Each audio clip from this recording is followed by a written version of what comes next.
From the Spokesman-Review Tower Building in downtown Spokane, I'm Jonathan Brunt, the government editor of the Spokesman-Review, and I'm pleased to have with me today Gavin Cooley, the retired longtime chief financial officer for the city of Spokane, who is now leading the Spokane Business Association and has been very involved in homelessness issues the last few years. Welcome. Yeah, thank you. Yeah, I've taken on the director of strategic programs there, and so I could have that focus, as you said, on those specific issues relating to homelessness in our community and other issues that we're tied to. Okay.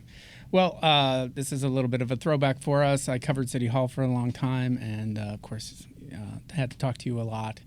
So I want to kind of go back a little bit in history. When I covered City Hall back in 2006, 2007, the city did not own homeless shelters. No. They didn't really put a ton of money into homelessness. If they did, it was usually community development money through the feds that was funneled through the community development board and so forth. How did that change in your time in government? Yeah, during my time in government, really, it didn't change that much. You know, we began to become aware of, for instance, the annual point-in-time count that's done by HUD each year. And it's been done for a long time. But that was not a really salient policy consideration, even at the cabinet level. You know, and even Community Housing and Human Services, I don't think they even were part of the cabinet for a large portion of the time that I was there. They were certainly an important part of what was going on in neighborhood, and community services mattered a lot. But at that upper echelon of management, they just weren't quite on the radar. You know, they kind of flowed up through other representations at the leadership level. In fact, I even remember when we began first to have some tents out in front of City Hall. And I remember the mayor then, Condon, probably in about 2018, 2019. And it was following, I don't know if you remember the 1% protests. Yes. Yeah, yes. And you had a lot of tents like in front of the Spokane Club and along Riverside there. Yeah. And so we knew about those, and we were all aware of them just coming and going from downtown. And I remember just, you know, some curiosity from the staffers at City Hall, like, what are these tents doing in front of City Hall? You know, and it was a shift from the 1%ers to the homelessness issues. And I think it kind of caught us unawares. And I think the evolution, you almost have to look at it on two different issues in my mind, Jonathan. One is economic. And so we know about the time that housing costs skyrocketed in Spokane. I mean, I remember doing something we called Hacking Washington program at City Hall. And it really emphasized the idea that you could be doing, you know, having a lifestyle that you really wanted and you were chasing in a place like Seattle or Portland or San Francisco. And that you could actually have that lifestyle here in Spokane at a fraction of the cost, at a fraction of the commute, that it was right there, kind of the whole play off near nature, near perfect with an economic twinge to it also. And that was really one of our great competitive advantages. I mean, I know Condon went to Seattle and other cities and spoke to Rotary clubs there in large groups, and it was really well received. Like, people are wondering, why am I sitting in traffic for, you know, hours in Seattle when I could have this beautiful lifestyle, great schools, all the things I like about being in Seattle in an increasingly urban community like Spokane at a fraction of the cost without having to sit, you know, in traffic all the time. But that was the economic change. As it relates to homelessness, we start to see this skyrocketing cost of housing. So we're too successful in bringing people here? Yeah. And it reminds me, you know, there's this weird data piece out there on homelessness that the lower your, or the higher your poverty rate for any given community, the higher your poverty rate, the lower the homelessness rate. And that generally holds true across the country. And boy, you have to stop and think about that one. You're like, wait. Low poverty, you know, high poverty equals low homelessness rate. And then, but you start to think about it and you think, what creates, you know, high poverty? High poverty is created by a lack of good paying jobs. It's created by a lack of education and kind of a failing economy. Well, in a failing economy, you have very low housing prices. So if you go to areas that are, you know, have a high level of poverty, you can usually get a room for $150 a month. You know, maybe not a great room, but it's available. And that, of course, is a distant memory here in Spokane. And I'll interrupt you. I brought the statistics with us. We run the daily history column 50 years ago and 100 years ago in Spokane. Yeah. And recently there was one that Jim Kirshner wrote that talked about, the average housing price this year is $22,500 in 1975 in Spokane. Adjust that for inflation, that's $134,000. And now our median housing price is $410,000. Yeah, and I've done it from different years and roll it forward the way you did with inflation, and you always come out around 130, 140,000, and instead you're more than double that. And then we're wondering why, in my case, at my age, why my children and even my grandchildren can't afford housing. And it's creating a lot of stress and probably explains a lot of the political consternation we're having right now, because it's a real displacement. But that happened about the same time. Another thing that was affecting homelessness, and that's synthetic opioids. And so suddenly you had things like fentanyl. And growing up, in my world, you had cocaine and things like that, opioids like that, not synthetic. And then you even had heroin, but suddenly you have an opioid, a synthetic one like fentanyl, that's 50 times more powerful than the one that scared the heck out of all of us, heroin. 50 times more powerful and so far much more addictive. And then we're even hearing now about carfentanil, and that's 100 times more powerful than fentanyl. And I think the only thing preventing that from going mainstream in other communities like Spokane is that it's really hard you have to be pretty precise if you don't want to kill your customer. And so that's the only thing, but that's that's coming. And then we've heard about the other things that are being mixed in that make it real scary too. But that was happening about the same time housing prices were going up. So you almost have to split homelessness into two. One is what I would call almost economic homelessness, and housing instability. And that's related to the things we were just talking about with the increase in housing prices, stagnation on the wage level, a lot of different contributors to people, especially young people, not being able to afford housing. And, of course, even increased interest rates now. And so those are all tough hurdles. But on the other hand, you have not just those new drugs that have arrived, and kind of after you were asking about the evolution of the programs at City Hall, this all kind of came on around 2020. And so, fentanyl really didn't become a thing until really even a little bit later than that. And then the price dropped from about $20, $25 a dose or a hit down to about $1.25, $1.50 as it is now. More than a 90% price drop in many cases. So you have this thing that's so much more addictive, so much more powerful, and a price drop that is unbelievable, all happening at once.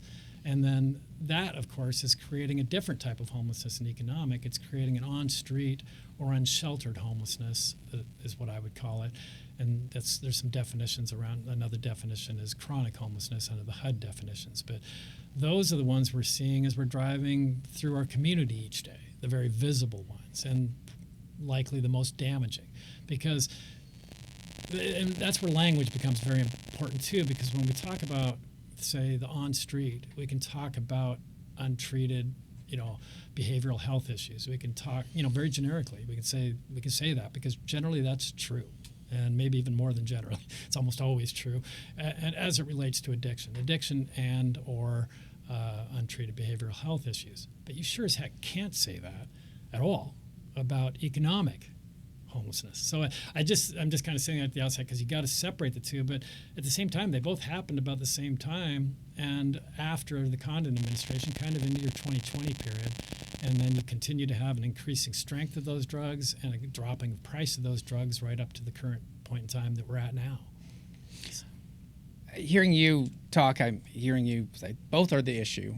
Sometimes Yes. I feel like when I hear a debate about homelessness, you have one side saying it's about economics and only economics, and you have the other side saying it's only mental illness and drugs. Yeah. There's a book out of a couple of UW professors wrote a book called Homelessness is a Housing Problem. And that's where I actually got that statistic about, the higher your, poverty rate, the lower your homelessness. And they're absolutely right. On economic homelessness, it absolutely, undeniably is a housing problem. But you can't make the same statement for on-street homelessness. So I think it's just so important to separate those two things because they're really dramatically different issues. They're both, and you don't want to conflate them because when you do, you lose the ability to have a meaningful policy conversation. Let's talk about some solutions or ideas that are out there now and just get your thoughts on them. We know that under the last mayoral administration, the push was for a large shelter, the Trent shelter, emergency-based shelter. The current mayor shut that down, and it's gone to a more smaller, more shelters spread out. Right. What is the better option in your mind? Yeah, and I would hesitate to say either is better, and I certainly don't question the decision to go to a distributed kind of model across the community. It has smaller impacts across the community as opposed to one big impact. And also we had one that was in a location that a lot of people question, an industrial area. On the plus side, the kind of NIMBY problem in an industrial area is much less. If we located, it was the Trent shelter, if we located that up, say, near Comstock Park, you can imagine the uproar, or anywhere else in a neighborhood community.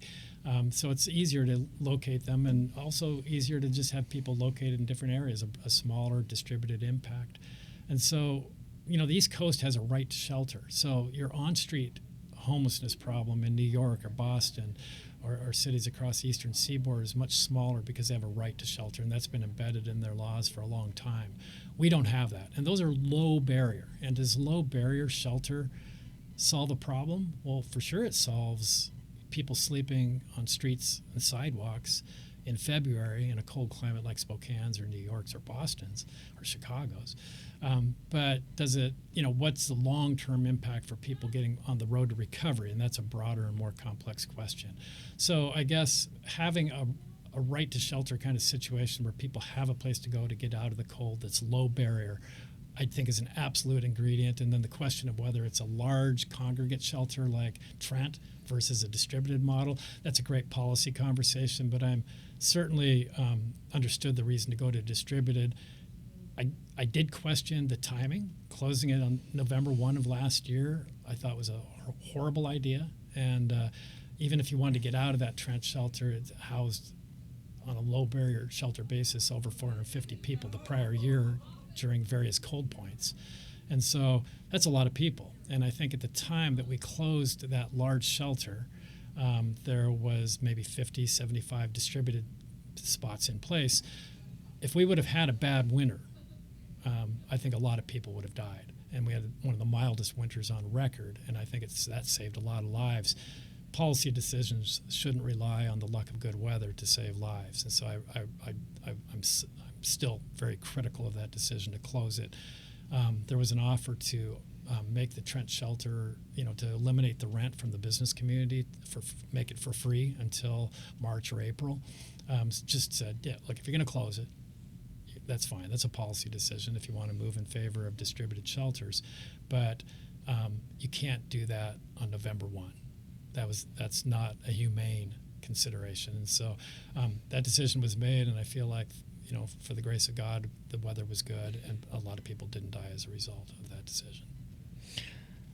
Let's talk about the camping ordinance. We had Prop 1 in 2023, right? Right, November 2023, 75% of the population voted for Prop 1. And it outlawed camping in most of the city, depending on how close you were to a school or a daycare or lots of different places. Supreme Court has overturned that. There's now a new policy the city council put in place with maybe a little less teeth. What's your take on the original Prop 1 and what has replaced it? Yeah, and it's really to do something, by initiative of the people. You have to be very careful and surgical. And so that Prop 1, I wasn't part of that, but I think it was deliberately quite surgical because they were trying to avoid getting overturned. And so then there's a deference of the Supreme Court to local government in favor of or in disfavor of initiative power. There, recently in Austin, they got rid of their camping ordinances, and then they did an initiative to make it illegal, like Prop 1, something similar. And it hasn't been challenged, and it's not likely to be challenged because their courts are much more favorable in terms of charter cities having the ability to do self-governance through the initiative process. In Washington, we're much different. We're really limiting the initiative by people and legally construing it in a very narrow way, and that's why that got overturned by the Washington State Supreme Court. But because it was narrowly construed, I think it missed the chance. We're saying no to things. We're saying no to camping on streets and sidewalks within 1,000 feet, as you said, of daycares and schools and some other public places. And that's a big no. And then a couple things happen on that no. Well, how do you say no? Well, you do citations. And we're doing citations through a community court that was overwhelmed. So the citations didn't tend to have any effect whatsoever. But in other cities, they do tend to have an effect. And so a citation in Spokane is not the same as a citation in some other cities. That's one problem with it. And then the other, I think, glaring problem, and it's not because of the framers of Prop 1, but because of the limitations of the initiative process, is what did it say yes to? And it didn't have room to say yes to anything. And I think it needs to say yes, and what we see as best practice around the country is that you have to say yes to services. If you're going to say no, you can't be here, then you have to say yes to where you can be. And you have to be realistic about that. When folks are addicted to the most addictive substance in the history of the world, and the withdrawal symptoms, by all accounts, are beyond anything a human being can handle without assistance, you better say yes to something, or you're just pretending that you're solving a problem. So it didn't go that far, and it couldn't. So I understand why it didn't. But I think any future efforts, and we've got some ideas about that, have to say, if they're going to say no to something like camping, they have to say yes to something. And John, do you mind if I segue over to that 4-term mayor from Boise? Because I think he talked a little bit about the yes. Yeah, go ahead. Yeah. So last week we had the Spokane Business Association, and deliberately invited somebody up that we thought the Spokane community could relate to. So it's a purplish. You and I were talking about this. It's a purplish city like Spokane, maybe even a little more blue than Spokane, and that surprises a lot of people because I think we look at Boise through the lens of North Idaho, being 35 miles away from it. But it's actually a fairly liberal place, an island of liberalism in an otherwise pretty red state. And so it's not surprising that a mayor there who was Democrat, well, it was surprising, and I didn't know this, he was a 4-term Democrat mayor, Dave Beater. And so we reached out to Gavin Newsom at first because we were looking for somebody that our community could relate to, somebody left-leaning that was exhibiting good leadership that we could learn lessons from. And so we reached out to Gavin Newsom, and I think we became pretty close to having him come to Spokane, but he's also a pretty busy guy right now. Seems to have some aspirations. Yeah. And so maybe if you were in Iowa, you would have landed him. Yeah, that might have. Exactly. Yeah, that would have played through the plan. So we looked around then and said, well, who else could it be? I think the new mayor Wilson, Dave Wilson in Portland, was too new. So we didn't really have a track record there, even though Portland might have been a good example if they had a little more of a track record of a program that was working. And they seem to be doing some things that are working, but we need a little more time to see.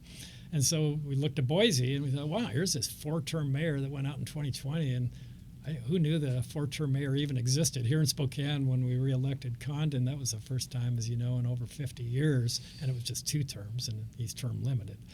So we thought, let's bring him up. And it was a little bit of a roll of the dice. We didn't know him very well, but we knew that the on-street, and we're again focusing on on-street, unsheltered homelessness. This was our primary goal, not the economic part of the homelessness. We knew that was a fraction of Spokane's, and we knew their overdose death rate was a fraction of Spokane's. We knew that their neonatal abstinence rate, children being born into addiction, as a fraction of Spokane's. And we know in all those metrics, Spokane's is one of the highest in the nation. And we have one of the highest on-street homelessness rates. And although we celebrated last January the homeless count in January, and those results came out a few months ago. We celebrated, I think, about a 10.7% decrease in homelessness. What we kind of missed was the on-street homelessness went up 39%, and that probably doesn't surprise anybody when they stop and think about it. That the economic homelessness, which is a little harder to see, if you heard it was down 10%, you'd be okay. But if somebody says the on-street visible homelessness, unsheltered homelessness was up 39%, I don't think anybody would be surprised if they've driven anywhere in Spokane recently. So we knew that Boise was in a much better place. So we reached out to Mayor Beater, and he agreed to come, and that was a really interesting experience. He wrote a speech. I saw just a draft of it, and he's a guy that actually doesn't use notes or doesn't. He just stands up there, and he's an old Basque storyteller. He's a Basque, and I was kind of thought, wow, you're going to give a 25-minute speech and no note cards even? Yep, that's how I roll. But he gave me a little bit of an outline of what that looked like, and I found it to be really thoughtful and what we were looking for. We were looking for, in the speech, and I think I've memorized parts of it myself, that he gave last Tuesday. He said, I've always thought public camping was a bad idea. And he said, and some people say, well, that's making homelessness illegal. And he said, no, I'm making the appropriation of public property for private use illegal. And he kind of went on to talk about that a little bit. But as black and white as he was on that issue of public camping, he pivoted very quickly to the provision of services. And he told some really great stories about where they ran into, I don't know if the listeners know, but Boise was the subject of a national case, Boise v. Martin, that talked a lot about the ability to enforce public camping laws. And they were at the center of that. And in fact, the ultimate federal Supreme Court decision came down in Grants Pass, Oregon, but it was on the same basis as Boise's. But it was whether you can tell people they can't be on the streets or sidewalks camping if there isn't provision of shelter. And Mayor Beater pointed out, he said, we never cited people in Boise when we didn't have provision. So he said it was ironic that we were kind of the poster child for supposedly citing people when we didn't have space. He said, I went to bed at night worrying that I would ever, cite someone that didn't have a place to go, or that somehow somebody would be put in jail, for the medical condition of addiction. So he had a big heart on that issue, but he was a hard no on public camping. He was a big yes on services. And he concluded his speech with a quote from, I think it's Elie Wiesel is his name, and he's the Romanian-born Holocaust survivor. He won the Nobel Peace Prize, and he said, that quote was, the opposite of love is not hate, it's indifference. And he said, what I've seen in Spokane with regard to your street population is indifference. And he was really shocked. And as we were driving in, I did these 5 a.m. walks, 100 straight days in downtown Spokane, but it was at 5 a.m. And not surprisingly, I go to bed fairly early. But I picked him up at the airport, and it was around midnight. His plane was delayed.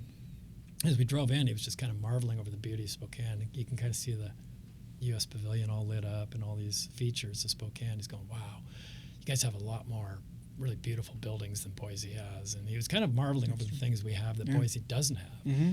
And but then when we got into parts of the downtown, and we drove around for about 5 minutes, when we went under the Brown Street Viaduct, when we went in front of the Rid Path, and particularly the Rid Path, there were at that time of night, and I didn't even see this in the mornings, there were 2 bonfires burning on the sidewalk across the street from the Rid Path on the sidewalk too. And it kind of looked like, the videos people see of like Burning Man, and he was like, wow, what's going on here? Where they were like just on the sidewalk or in a pod just, or what? They were just on the sidewalk, and I didn't really come to a slowdown enough to see if they were in a pod or what, or how that was happening, but there were 2 fires burning with a group of people around them, and we couldn't see it anyway because there was a group of people around each, but it was kind of stunning. And that was across from the Rid Path. Across. Okay. Yeah, adjacent to that, on the other side of that wall around the Diamond parking lot, but just north. Yeah. And so, he was pretty appalled by that. and he said, and he had a good visit with our mayor, Lisa Brown, and that was arranged and appreciated, and I think they had a good conversation. But I think he kind of left with the feeling that, that notion that we're going to say no to on-street camping we're a long way from that in Spokane, policy-wise and maybe belief-wise. That Mayor Brown is just not interested or doesn't believe in that. That is a long way, Jonathan, to circle back to your question about the current home ordinances. The current home ordinances provide for when you find somebody obstructing or camping, what you can do as an enforcement officer, as a police officer, is say, you can't do that, and it's illegal. But as long as the individual doing it agrees to, stop, then that transaction is over. So if the person just stands up and walks away, a short distance, then that's over. And so of course, that can happen over and over again. So I think I saw a recent statistic on the arrests, but they're zero to minimal. There's just, and it's the interaction at that point. And as Dave Beater, the mayor from Boise, talks about, isn't, hey, you're breaking the law, hop in the car, you're going to jail. For them, it's a citation, or more hopefully, an offer to go to voluntary services. And so the voluntary services, and we brought Anise Parker, the Houston mayor, to Spokane, and they have when I looked at it last, they had a homelessness rate 89% lower than Spokane's, which I think surprises people. But she talks about sobering beds and voluntary ones, and they have a lot of sobering beds there in Houston. And that's also what Dave Beater talked about. And that is bringing somebody in and saying, you could be involved in the criminal justice system now, or, we could take you up to a voluntary sobering bed, not involuntary at all. And at that sobering bed, what you get is medication-assisted treatment, which is assisted withdrawal. And Ryan Kent, the guy that runs Spokane Treatment and Recovery Services, where a lot of our sobering beds are, that the county and the city have both worked together to fund, or even our county emergency center on the county campus where they have sobering beds.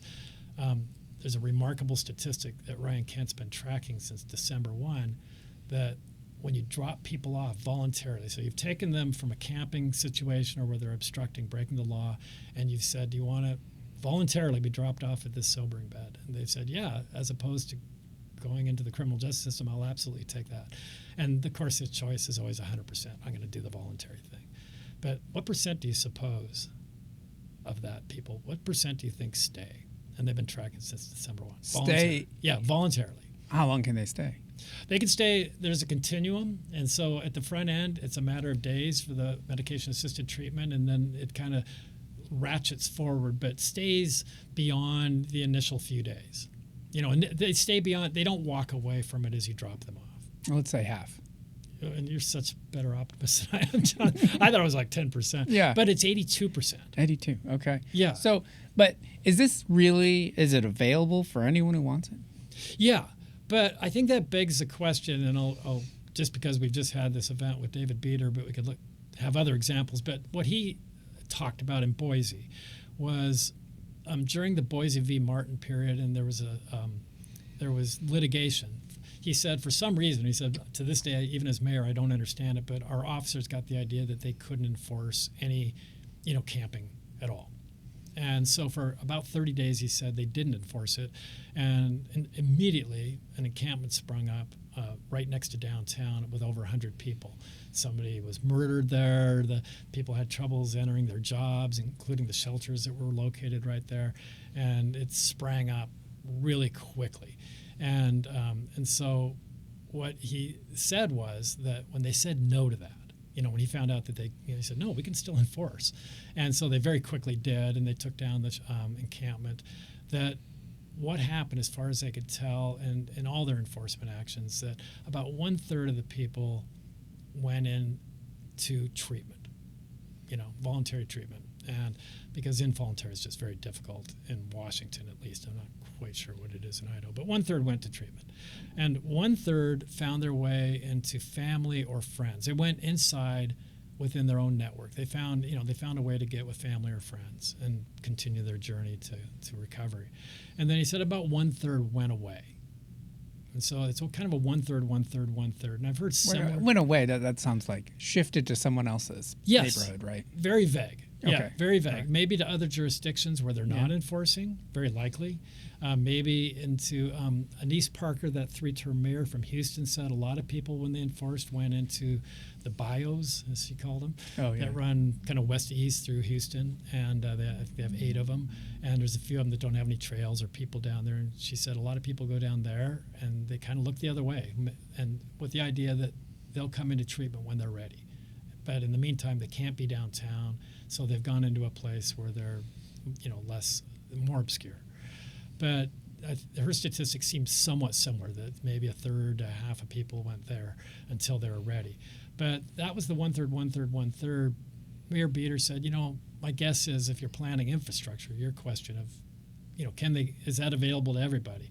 Well, if all 600 plus people experiencing unsheltered homelessness raised their hand today and said, I want to go to sobering beds and continue my journey beyond sobering beds to recovery, would we have the infrastructure for that? Absolutely not.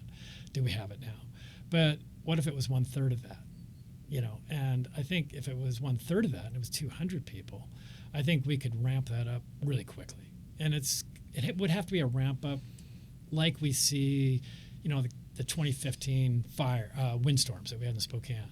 Instant wrap up. We have a disaster. The Gray Fire, the Medical Lake Fire, you have to respond almost on an emergency basis. But if we had to tilt up, 200 sobering beds, I personally know business owners that would provide the physical space. I know we could negotiate with the hospitals to make sure that people don't head to the ERs in that situation. And so, they've got a financial interest, including a human interest, in not having them there. Are the police here making this an option? No, because it gets back to your question about the home ordinances. It's not an option under the home ordinances. We have no enforcement capability under the home ordinances because they're always in favor of deferring enforcement.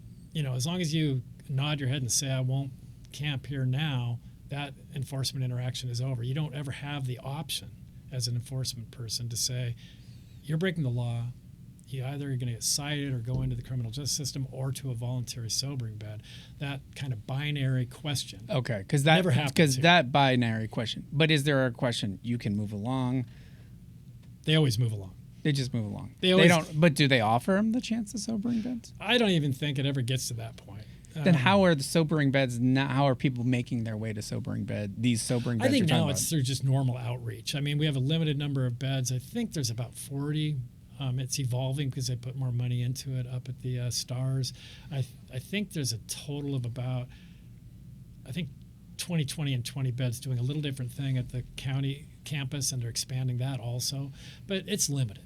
And but they're finding their way into it through outreach. And so we kind of have a flow of people in and out of those institutions in a variety of ways. And maybe some of them are through enforcement, but it's not a broad-based policy, and nor do our statutes allow for it, pushing people.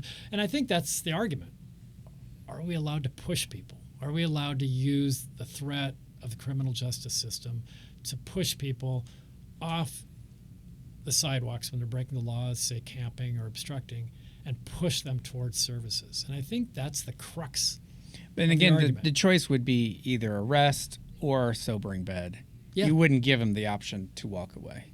Correct. Okay. And that's the hard. Yeah. And again, we don't do involuntary treatment, but that feels a little involuntary. It is a strong nudge. And I think that's where people have the greatest frustration with what we're proposing, or with Mayor Beater from Boise. And that gets back to the Elie Wiesel thing. Is this indifference, though, by letting them just be there, by not pushing them towards recovery, by not recognizing that, the notion is agency, and saying you're taking away their agency by saying they can't be on the streets or sidewalks. And after walking through downtown Spokane for 100 straight days at 5 a.m. to 6 a.m., I don't believe any of those people had agency. I think fentanyl and synthetic opioids robs you of any semblance of agency. And I think they're just avoiding the withdrawal symptoms. And That's why they 82% stay. I think they're leaping at a chance for recovery. But that's the crux of the debate.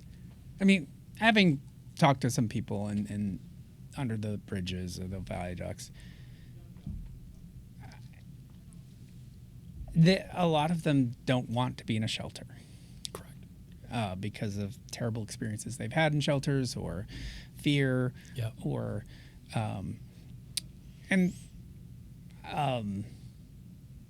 there are other causes of homelessness, as we've talked about. Maybe it's mental illness has a role, sure. as opposed to drugs. Yeah. So what do you do in those situations? Do those people have choice? Would those have a choice? If they're not having a drug addiction, then they don't need a sobering bed. What would be their choice, jail or what? Yeah, and so I think that gets into the nuance, and I think the vast majority of people I saw, even maybe it's fundamentally a behavioral health issue, has kind of gone into addiction issues because you're finding ways to stay warm, you're finding ways to stay alert because it's dangerous out there. And so I didn't see many examples of people not struggling with addiction on the streets or sidewalks, but you would certainly have to have the ability to differentiate. So, I think those drop-offs would have to become more nuanced and refined as the system builds out to take into account those different circumstances you're talking about. I think forcing people, more or less, you're breaking the law, criminal justice or treatment, whether it's treatment like a sobering bed, with medication-assisted withdrawal, or whether it's being forced into, mental health, dealing with bipolar or other psychotic issues. I think it's kind of the same, but you're going to certainly have to have different streams for that. And it's hard. We know this is killing people. We know we have one of the highest overdose death rates in America. The current policies, certainly based on any data point we have, aren't working in Spokane. And I don't think you have to drive through Spokane too many times to recognize they're not working. So ignoring the problem or assuming these people have agency, I don't think is correct. But we're going to have to find a way to, if you're hinting at the origin of the problem. If you go back to the 1950s, 60s, we had a portion of the population committed into places like Eastern State Hospital that I think by today's standards would be somewhere in the neighborhood of 1.4, 1.5 million of our population in America. And I think it's about 300,000 beds. So, we've got like 1/5 of what we need. And they were terminated because they weren't well run. And old people like me remember One Flew Over the Cuckoo's Nest, and they kind of highlighted how poorly run the situations could be. But I think what everybody agrees on is they were never replaced with something, and that there's a lot of people that actually can't just navigate day-to-day living without some level of assistance. And pretending that's not the case is probably part of the problem too. But until we say no to people living and dying on our streets and sidewalks, I don't think we can begin to say yes to what you're saying. What are the alternatives? What is the correct pathways? Let's measure data, figure out what works, what doesn't. We already know that doesn't work, ignoring them. So let's move away from ignoring, and then let's start measuring the different options for saying yes to treatment and helping people get into a humane situation, caring for our most vulnerable. So you did these 5 a.m. walk-arours for 100 days. When did you start them? I think it was like February 12th, and I did 95 or 96, and then I did 2 days in Portland at the very end, and 1 day in Tacoma, and a couple days in Seattle, and did the same thing, 5 a.m. And how long would you be out? Well, in the Portland, Tacoma, Seattle, I actually spent probably about 5-6 hours in each of them because they're bigger footprints. Tacoma I didn't know real well, and so I would drive someplace, park, walk a few miles, and then I'd park and drive somewhere else. And especially in Seattle, like they had a lot of trouble, downtown, but then they have the International District, and they have Ballard, and then they have like Lake City Way. There were all these pockets. So I would drive to the different pockets and then walk around. But I started around 4 a.m. to get an early start because I kind of knew my baseline was Spokane at 5 a.m. So I can't really evaluate Seattle, say at noon, Okay. Well, what was your average day in Spokane? Average day in Spokane was strictly at 5 a.m. every morning. We met at City Hall and just walked out from there. We might head due west and walk along that park across from the public library and down underneath Monroe and circle through Peaceful Valley maybe and go up the steel staircase that ends up down by the Carnegie Library. Or we might go the other direction and head through Riverfront Park, or we might just head due south and go through downtown and go through STA, cross the Red Path, further east, walk through the Brown Street Viaduct, and maybe walk along State Street where there's a lot of things going on down by the various housing, low-income housing that we have there. And it would be different every day. And a lot of time I just asked the people I was with, where they would like to walk. And a lot of it was just conversations from a lot of different people with different perspectives as we walked. It always involved chatting with a few people along the way.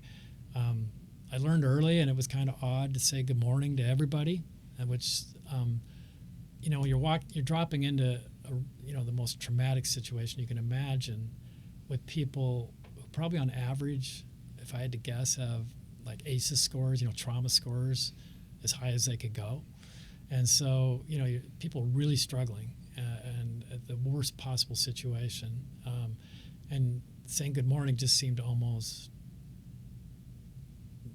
I don't know, it didn't quite feel, it felt condescending or something. Mm-hmm. But I learned from the people that have more experience than I do. I noticed they always said good morning. And then I began to notice that everybody said good morning back. Like, more people said good morning back at 5 a.m. than if I was walking through the produce section at Rosars in my neighborhood and said good afternoon. I mean, a lot of people just look at you like, why are you saying that to me? But everybody, I'm not kidding, Jonathan, people might be having some kind of trauma and yelling, like you see they're yelling from 50 feet away or 100 feet away, and they're yelling, and you'd walk by that person and kind of being a little cautious, and you'd say good morning, and they would pause for a moment in their yelling, their self-dialogue, and say good morning, and then go back to what they were doing. It was a remarkably humane. You got more and more comfortable with it, and I have to admit, and I may be a little naive, of all those days, of 94 days, I don't think I saw anybody I thought should be in jail. And people debate that with me, mm-hmm. and they say, well, what about the drug dealers? And I'm like, well, I certainly saw a lot of open use of fentanyl on the streets and sidewalks. I certainly saw a lot of drug deals happening. There was no attempt to hide them. There's no visible presence of enforcement at all, especially at that time. But these weren't people like in black BMWs and Mercedes. These are people feeding their own habit. These are people maybe with, I don't know for sure, but 5 extra fentanyl tabs. Or little things of powder, giving them, selling to somebody else so that they can get through the day with their own supply. So these weren't ever people that we kind of think of. This isn't the cartels. Right. Did not see that. And there's, I don't even know what the economics are, frankly. When it's $1.50 a hit, nobody's paying for their black BMWs doing that. I mean, I know further up the food chain, there's things going on. Of course, I didn't see those people further up the food chain at 5 a.m. on the streets and sidewalks of Spokane. Did you ever come close to needing Narcan or anything like that? I always carried Narcan, and I was shocked that I never had to use it. Mm. I'm trying to remember who supplied us with Narcan. A couple times people supplied us,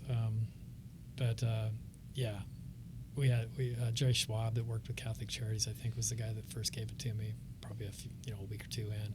So I always had it on hand just in case. But I think 5 a.m. is a little bit. It's amazing how alert people were, but I just didn't see the overdoses happening there. So it sounds like was your general thoughts or stereotypes of people living on the street, did that change by this?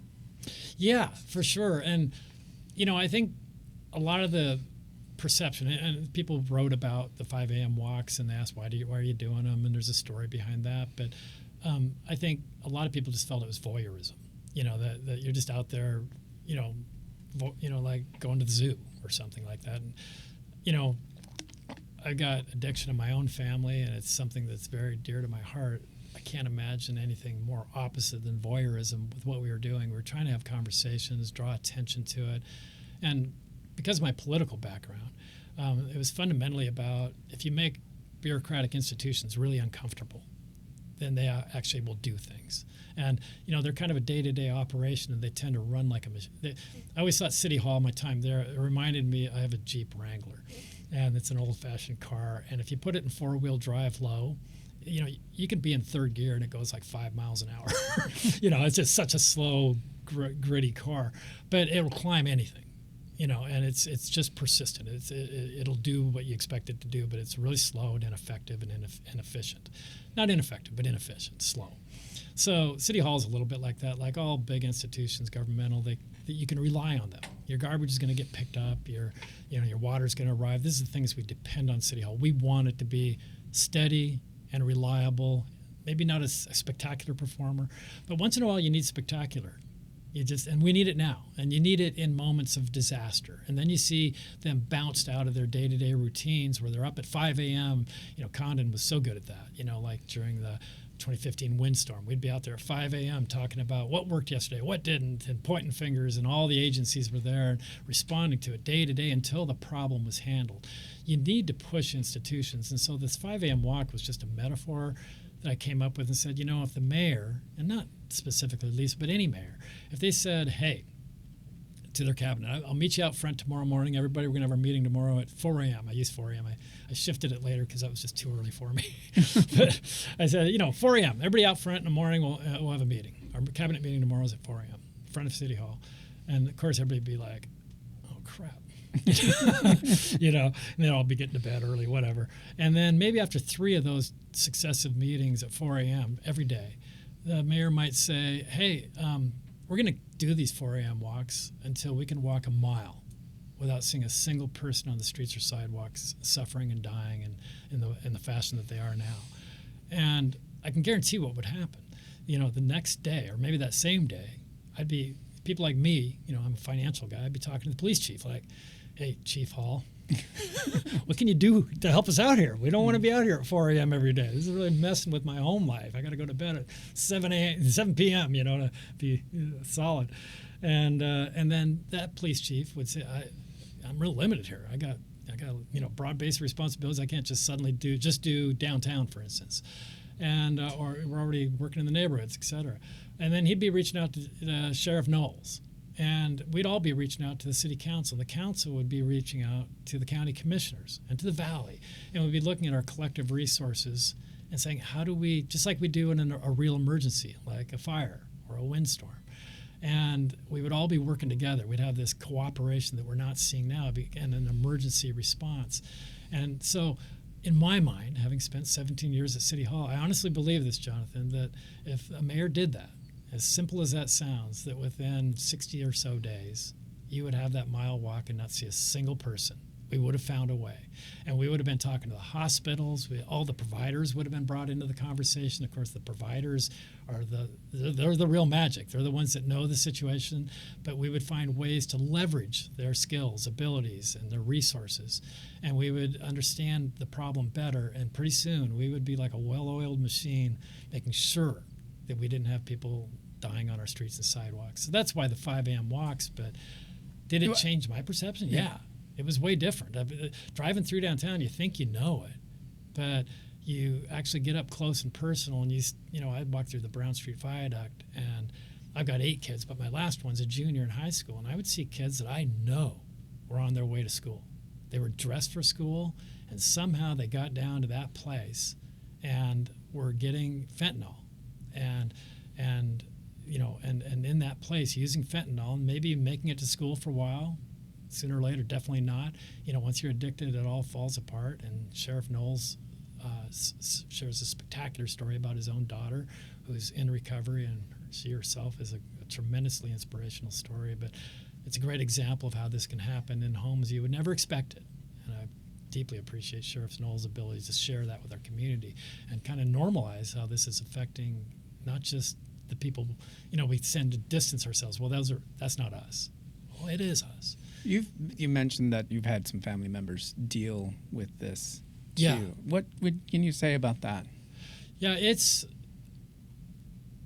there's a group of us, and it's probably a much bigger group than people realize, who are directly affected by this. And addiction, in my case, we had a history in parts of our family of alcoholism, and it really took hold with some close family members of mine, several, and it dramatically shifted the the trajectory of our family living in many ways. And alcohol is one of these places where at the very hardest points people make decisions that are spectacular, and so you end up with stories in recovery, including Sheriff Knoll's daughter, with, in that case, is fentanyl, where you have a story that lifts us all up. And I think I have some stories that would lift us all up about my own family members, but there were days, weeks, months, and years where they were the opposite of that, where they wrenched the family apart in ways that you could never describe.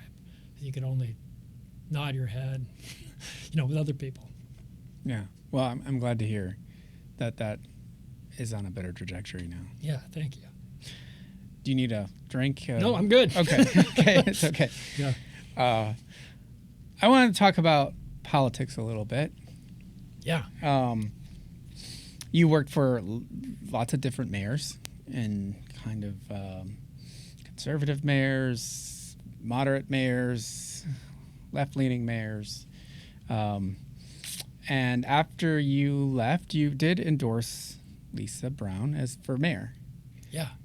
I'm sensing you have disappointments there, and I'm not sure what your relationship is with her now, but could you talk a little bit about where that stands? Yeah. I think there was a sense with many of us that Lisa Brown was an alignment of the planets for this community. She has a background that we all talked about a lot, that was very good at creating across the aisle collaborations. I think a lot of people assumed that Lisa only was the Speaker of the House, or the Majority Leader, I'm sorry, during times when there was a strong Democratic majority, but she was actually pretty darn good at pulling together majorities even when that wasn't the case. So she has that ability to reach across the aisle, and she had this great leadership experience at Commerce, and she also as the Chancellor of WSU Spokane. I mean, it was just the perfect resume, far better than any other. And I'm not being partial, but just it's a perfect resume. And so I thought, by that time I was working very closely on homelessness, and as she came on the scene to be, in terms of running for mayor, it's a long story of how it happened, but we were convening 8 jurisdictions to talk about having a regional approach to homelessness that, in this case, resembled Houston. And I think a lot of people question that. They say, well, how is Houston similar to Spokane? It's purplish, but beyond that, it's like the 5th largest MSA, or I think we're 67th, and there's a million differences. But what I loved, what really caught my attention, was we were sitting in 3-term Mayor Anise Parker's room at her house or office.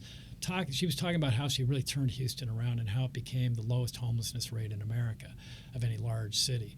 And she was saying, everybody is sending people to see us. And in that last week, they had like Atlanta had come to visit, New York had recently been there, and Boston, and I know San Diego sent their crews, and they were always, mayors, city council members, and they'd all arrive saying, how are you doing it? And she was laughing. She said, I know they all leave disappointed. I go, what do you mean? And she said, well, the way we do it, we don't have a single thing we do here that other cities don't have or don't do or even do better than we do. There's no magic tiny house design. There's no magic anything, except we've all figured out how to work together. The 1 + 1 = 3 kind of mathematic. And so in that case, that's the city of Houston and Harris County, and I think there's North Bend and maybe 1 or 2 other counties. It's more complex than Spokane. It's like 3 other counties plus a city. And they all created something called the Coalition for Homelessness. They took an existing nonprofit, and they brought them all together under one big umbrella to really kind of aggregate policy and make sure that everybody was marching to the same set of objectives and goals, that all the moving parts of the homelessness response system, which is immensely complex, they connected those dots so that they all understood what their roles were. They weren't redundant. They just created a really, collaboration on steroids across that really complex system. And as she described it, she said, Houston had the strong mayor form of government in the nation. And she said she decided very early that homelessness was her number one issue. And so she threw everything but the kitchen sink at it, and even described conversations she would have with the providers like, listen, I know, like, this would be a provider. I know you're independent. You have your own business. We respect that. I respect that. And you may not want to be a part of this, but, I do want to point out, if you don't become a part of this, you'll never see another damn nickel from the city of Houston. Or, again, we will make sure you're not a part of this. And then she laughed and said, it's funny, everybody joined. And she used more profanity than that. And so she's a very direct leader. And she pushed everybody. She used the full force and weight of a very strong mayor form of government to get everybody working together. She made it her number one priority. And she said that's the difference. And that's why their homelessness rate at that time, just a few years ago, was 89% lower than Spokane's. It's all about working together in collaboration. We have the resources. We certainly have the leadership. So we brought that notion back to Spokane, and we thought we can do that. We have a history of, Expo 70. Well, tell our stories about Expo, or maybe metaphors like Gonzaga basketball or whatever, We can do this. Bloomsday, Yep. And even the recovery of downtown Spokane in the early 2000s, is a great collaborative story. So we pushed that. We at that time, I was working with Rick Romero, Teresa Sanders, former strategic director under Condon and the city administrator under Condon, and myself. And then other people, of course, that we knew real well that we'd worked with, like Condon and others, helping to guide. And we brought 8 jurisdictions, Liberty Lake, Millwood, the Valley, Airway Heights, the city of Spokane, the county, Cheney. I'm missing one.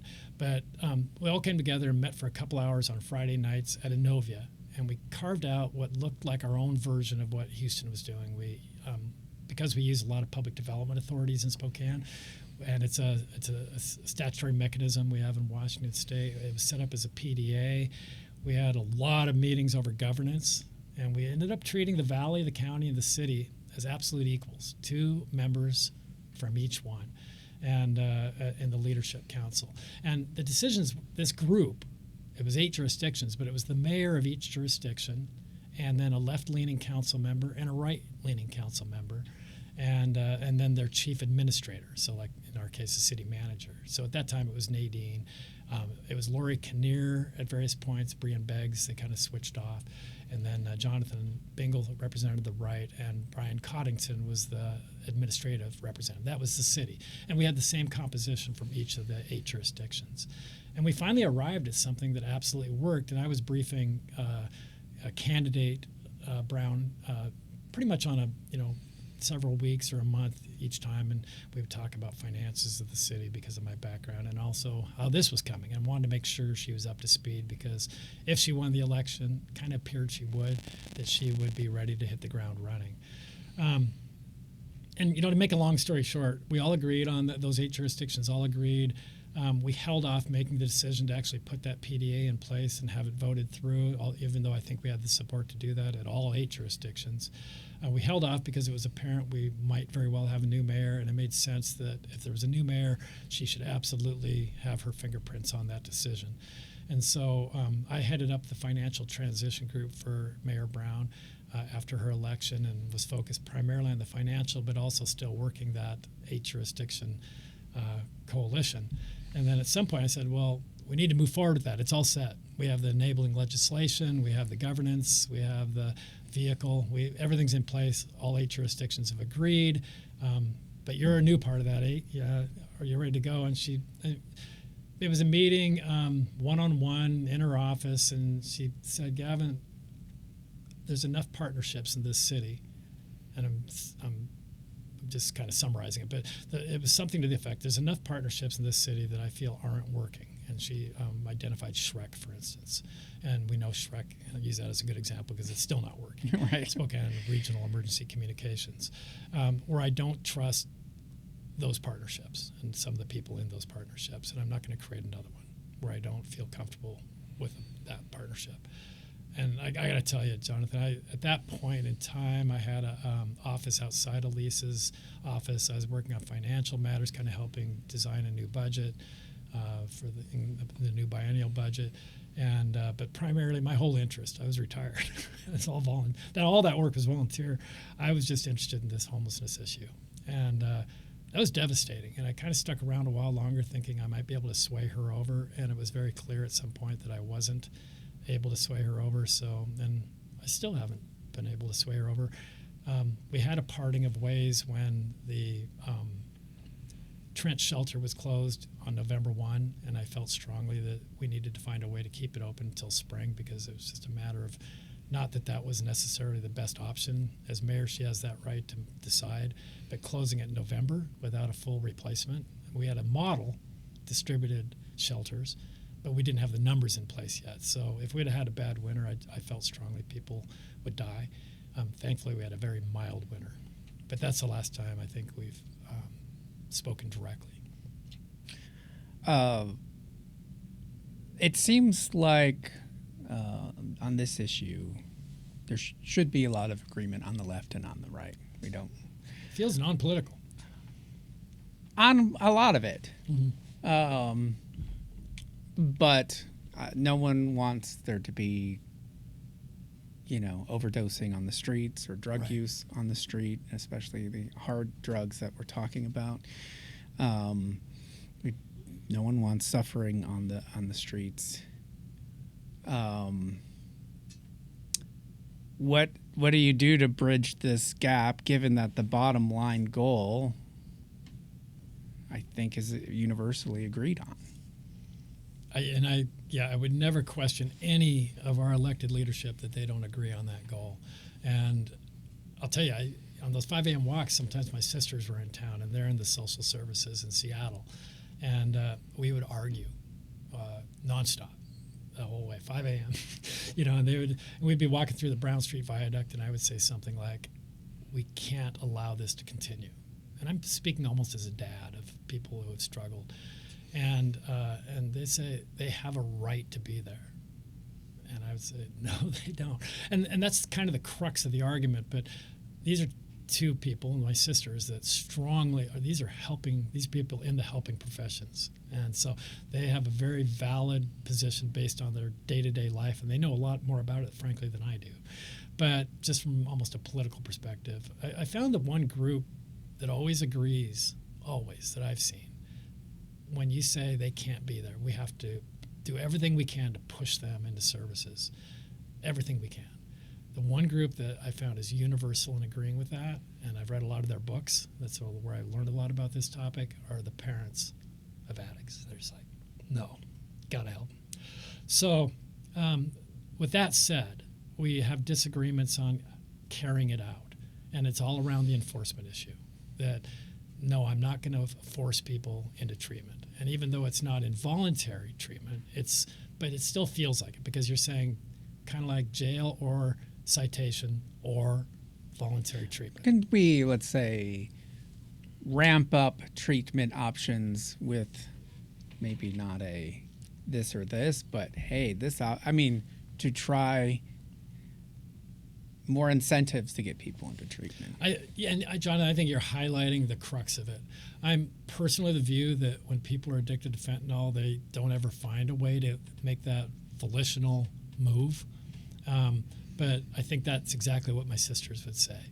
And I think that's probably what Mayor Brown would say. We're going to work with these people and bring them to a place. And I think, people working with street medicine, Luis Manriquez, I had a conversation with him, and I think he all but accused me of killing people, because when you push people into treatment and then they go through sobering treatment and they come back out, they're way more susceptible to overdose, because they've lost their tolerance, and then they're used to coming in at a certain level of fentanyl. And if they've been sober for, say, a week or longer, and then they come and use that same level, that can kill them. And so, he was, he didn't just disagree with me. He kind of looked at me like, I was killing people with these kinds of policy suggestions. But I think we're having all these comparisons of what happens when we do push people into treatment versus when we wait for voluntary.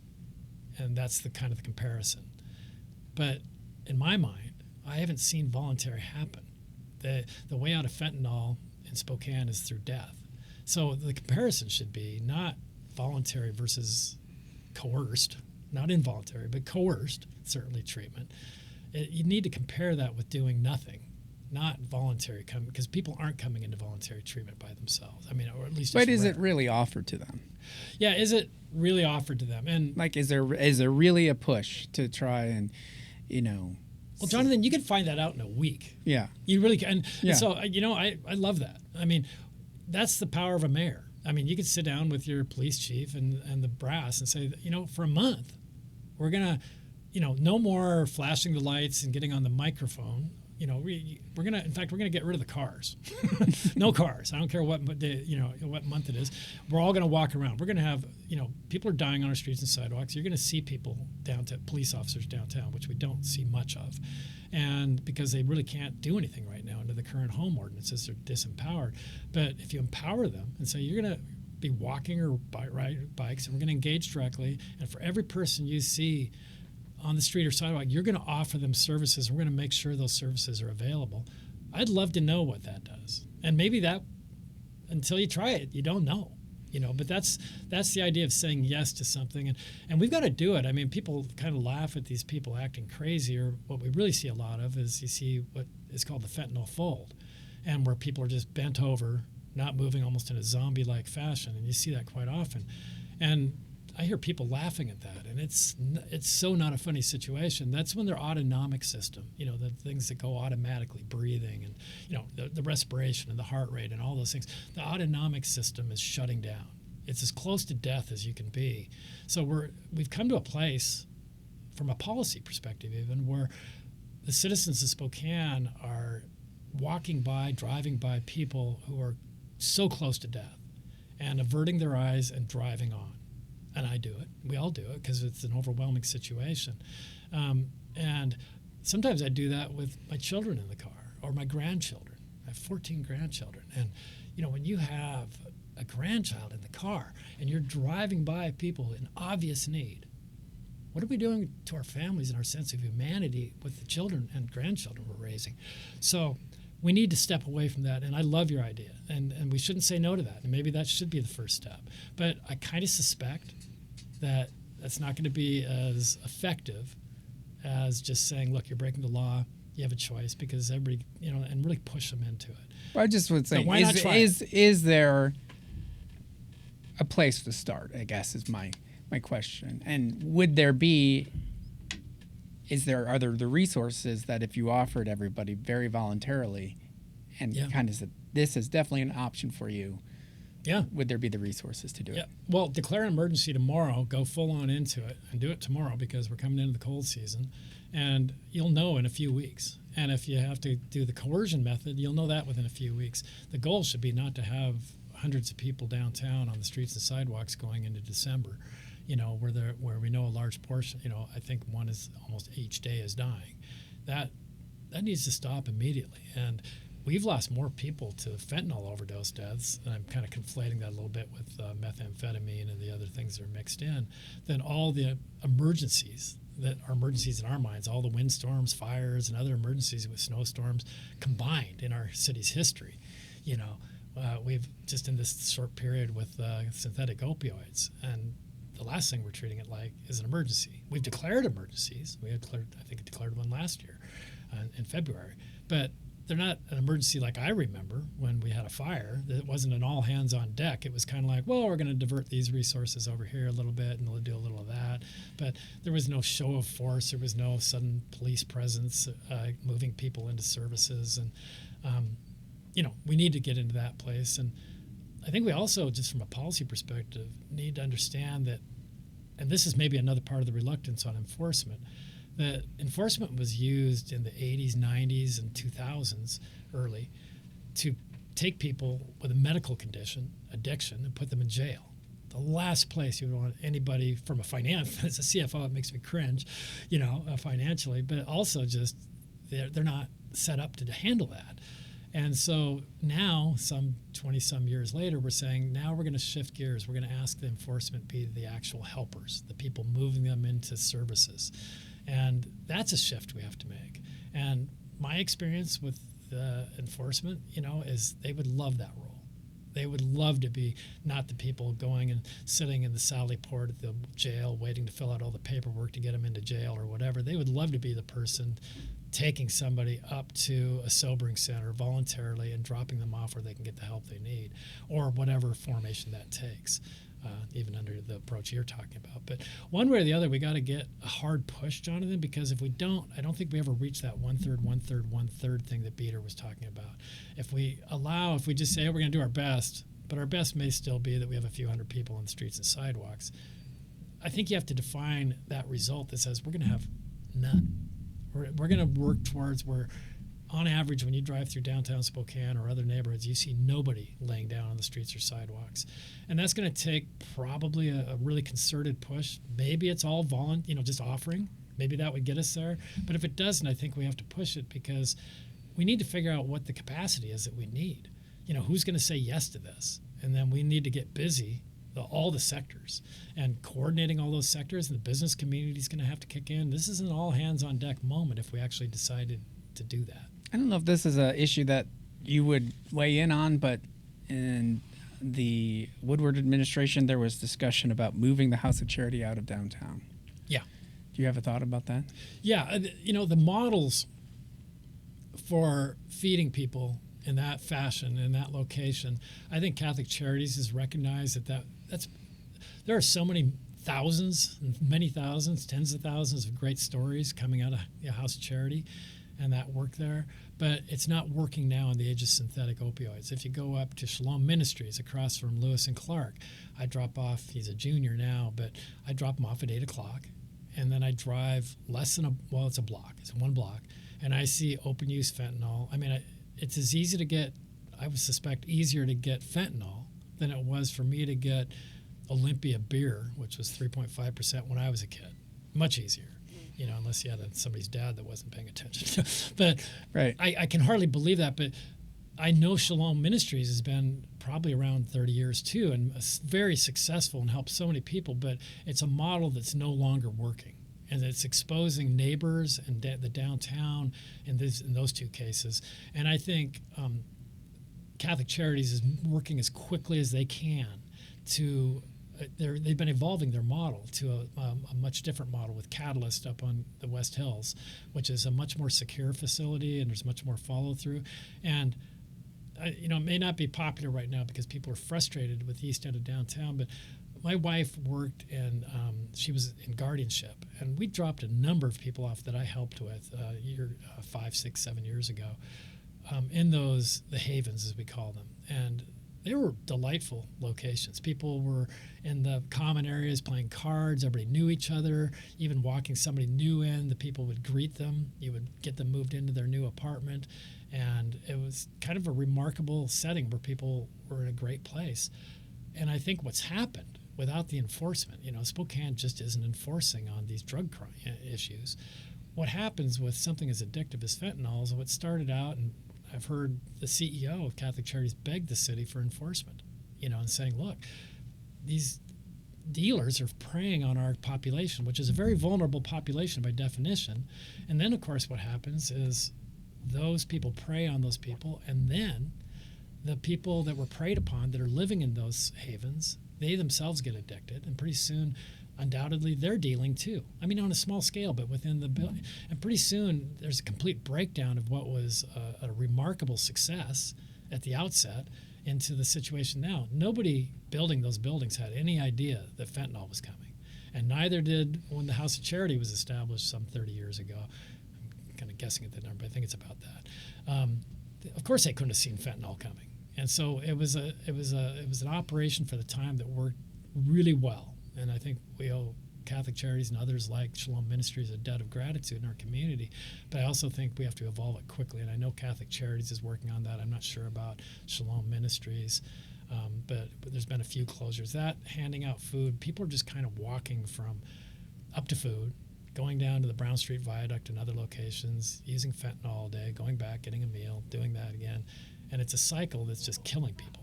And so we have to break that cycle. And I think Catholic Charities, that Catalyst 2 model, is that evolution is a big part of that. All right.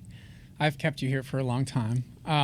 Is there anything else that you would like to talk about, or any last thoughts that you'd want to add? I think you've covered it so well. The questions were great, Jonathan. I hope we can lean into the success of Boise and not be political. I think this isn't on its face a political issue. Yeah, I've interrupted this before. When you did these walks, did you get members of the city council to join you from all spectrums? No, and none of the political leadership really participated. Jonathan Bingle came out on one, but no, I think it's fallen into those political factions, and that's distressing to me. I tried during my time as CFO, and certainly it's a political financial position, so it wasn't ever something I would talk about my politics. Finances are left and right. A good credit rating, I think we all feel the same. We want a good credit rating. But I do think this shouldn't be political either. We should be working together. I don't think it's a left or right issue.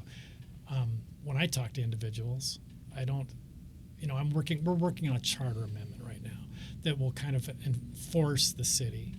The charter is kind of like the city's constitution. Force the city to, almost like some of the other things in the charter. Strong mayor form of government is charter. The 8% that goes to parks is charter. There's a lot of things in the charter. We'd like to bring that to a vote of the people that says, no, we will not allow this to happen on our streets and sidewalks. Kind of a variation on Prop 1, but with the provision of services. So we're trying to bring that forward. We're also bringing something similar to that called the 75% leadership pledge, which we're asking the 6 council candidates, some are already members, to take a pledge to say we will move towards a Prop 1 kind of approach, saying no to that on-street camping, but also saying yes to services, and who will take that pledge. So I hope that people on both sides, that it doesn't just stay political, because the thing we can all agree on is that we have one of the highest overdose death rates in America. That needs, kind of where you had it earlier, that's not political, and we have to do something about it. And what we've done and have been doing hasn't worked.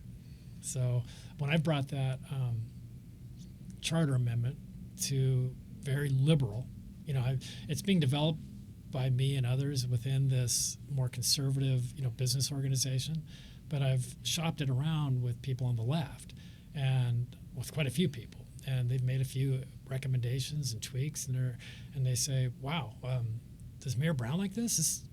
I like this. Does she like it?